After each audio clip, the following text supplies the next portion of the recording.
Olá, bem-vindo ao meu canal.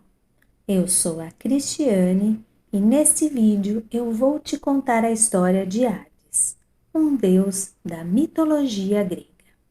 Antes de começar, se você tem dificuldade para dormir, acalmar a mente e relaxar, é importante tirar um tempo para você mesmo, para fazer ou ouvir algo que gosta sem se sentir culpado. E esta é a hora.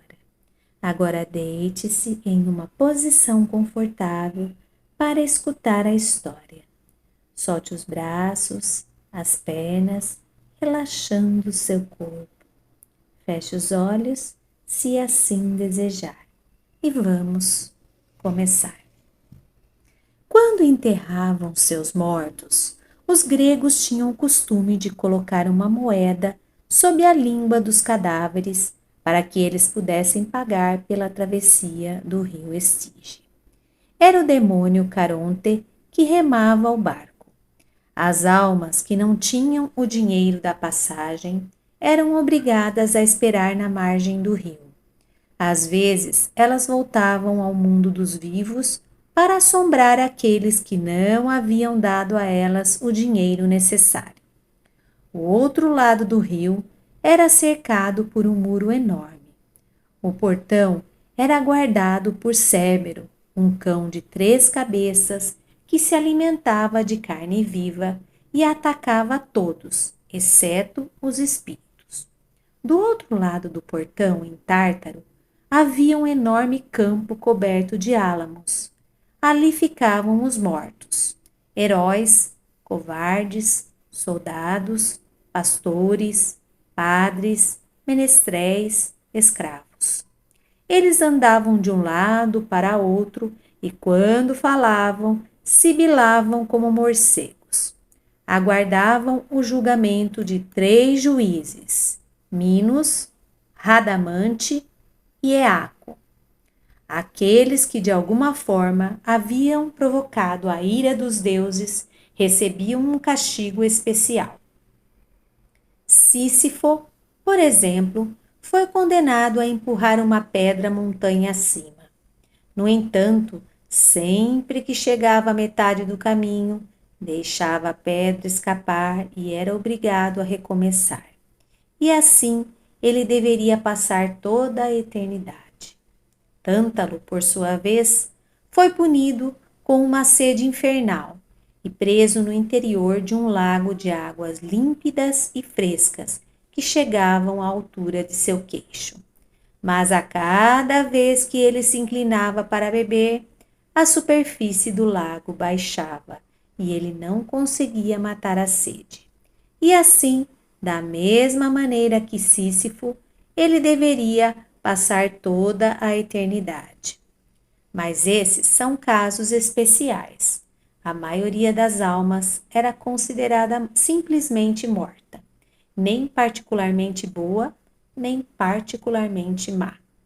Eram enviadas de volta ao bosque dos álamos, chamado Campo de Asfódelos, para esperar e esperar por nada.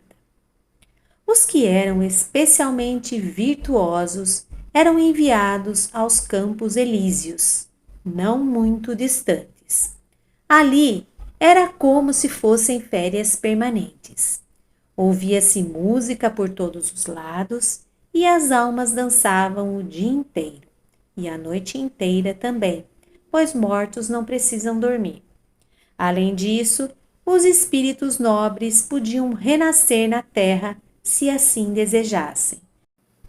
Mas somente os mais valentes escolhiam essa opção.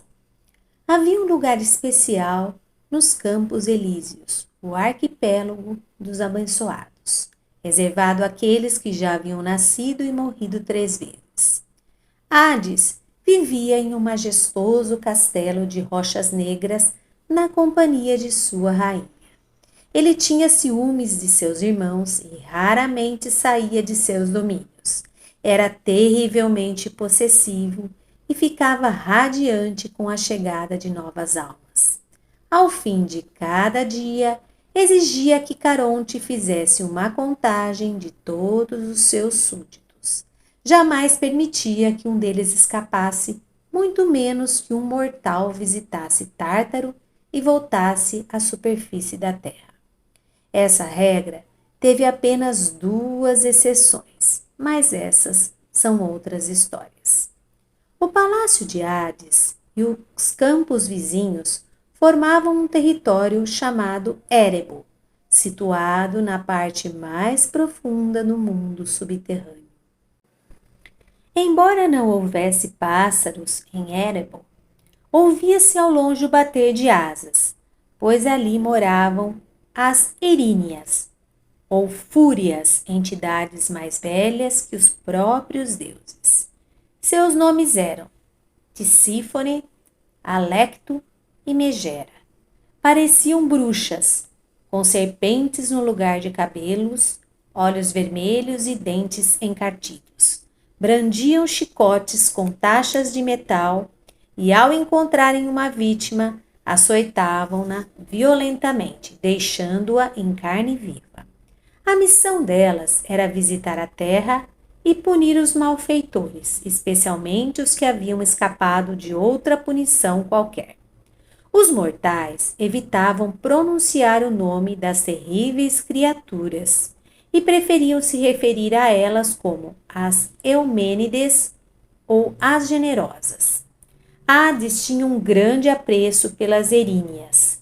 Elas engrandeciam seu reino quando induziam alguém ao suicídio.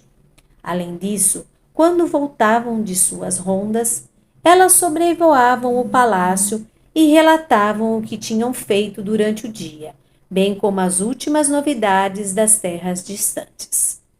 O rei Hades era perfeito para governar os mortos. Era violento, detestava mudanças e costumava ter ataques de fúria. Um de seus feitos mais terríveis foi raptar Perséfone e fazer dela sua rainha. Sobre isso falaremos na próxima história. Essa é a história de hoje. Se você gostou, compartilhe para quem vai gostar da história. Se quiser ajudar o canal, se inscreva, curta o vídeo e deixe um comentário aqui embaixo, para que eu possa continuar esta série.